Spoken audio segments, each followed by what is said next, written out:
Itotsika kely eo anatin'ny tontolon'ny fampianarana isika misy fiantraikany eo amin'ny fampianarana tokoa ny fisian'ny krizy naharitra teto Madagasikara. Maro ireo ray aman-dreny no tsy mandefa ny zanany intsony an-tsekoly. Isan'ny antony mahatonga izany ihany koa moa ny fahasemban'ny foto-drafitr'asa. Manoloana izany ary dia tsy mijanona ny miezaka manatsara ny sehatra ity ny ao amin'ny ministera raha ny nambarany ministry ny fampianarana. Telo arivo ireo no raisinao mpampianatra, raisinao mpiasa-panjakana raikitra. Izany dia mba hamaivana ny saram-pianarana alohan'ireo ray aman-dreny.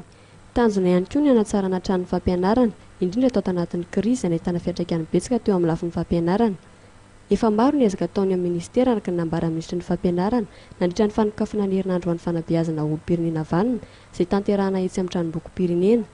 Loha hevitra amin'izany ny hoe hifanaja amin'ny ankohona sy ny sekoly fototry ny fiarahamonina tsara rindra.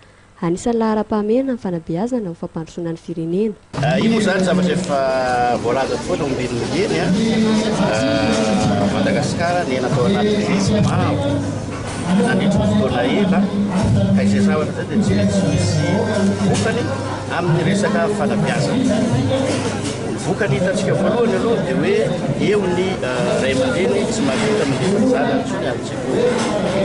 Raha izay eo ny mpampianatra araka fantatra loko dia ny ankamaroan'ny mpampianatra dia mpampianatra koramo. Eo ihany koa ny resaka hoe foto-drafitr'asa izay tsy araka ny tokony izy tsy maharaka ny isan'ny mpianatra, tsy maharaka ny fotoan'ny mponina mianatra. Izay zany ny zava-misy. Eo anatrehan'izay nefa ny tsy mipetraka fotsiny ministera amin'ny fanabeazam-pirenena araka ny hitanareo, araka ny voalaza koa ombelon'eny na amin'ny alalan'ny ezaka fanomezana subvention an'ireny mpampianatra koramo rehetra na amin'ny alalan'ny ezaka fandraisana an'ireny mpampianatra koramo rehetra mpiasa-panjakana raikitra. Mitohy hatrany ny ezaky ny avy ao amin'ny ministera ao amin'ny fanatsarana fanabeazana, tsy mijanona eo amin'ny ankizy sy ny tanora ihany fa misy ihany koa ny sekoly ho an'ireo ray aman-dreny. Ka efa ahitana izany ny faritra telo eto Madagasikara dia ny faritra Analamanga, Vakinakaratra ary Alotra Mangoro. Sekoly ray aman-dreny zany dia natsangana eto Antananarivo Analamanga ny voalohany dia ny faharoa zany natsangana tany Vakinakaratra ary ny fahatelo tany amin'ny faritra Alotra Mangoro. Eo zany ny tratranay tamin'ny titoantipa ny fikasana zany sy ny tetikasa dia ny ametrahana sekoly ray aman-dreny manerana ny faritra rehetra voalohany hoenjehana dia rehefa vitany amin'ny faritra dia atsangana ny amin'ny district.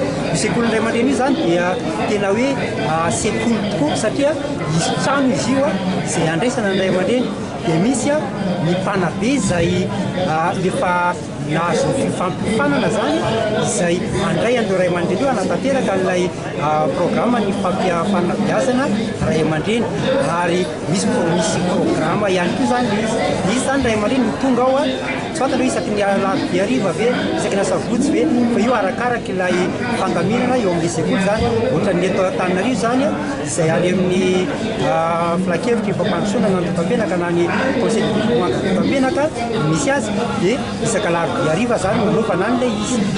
Tsy misy ny fivoarana raha tsy ny fitondran-tena ny miova hoy ny nambaran'ny ministry ny fampianarana.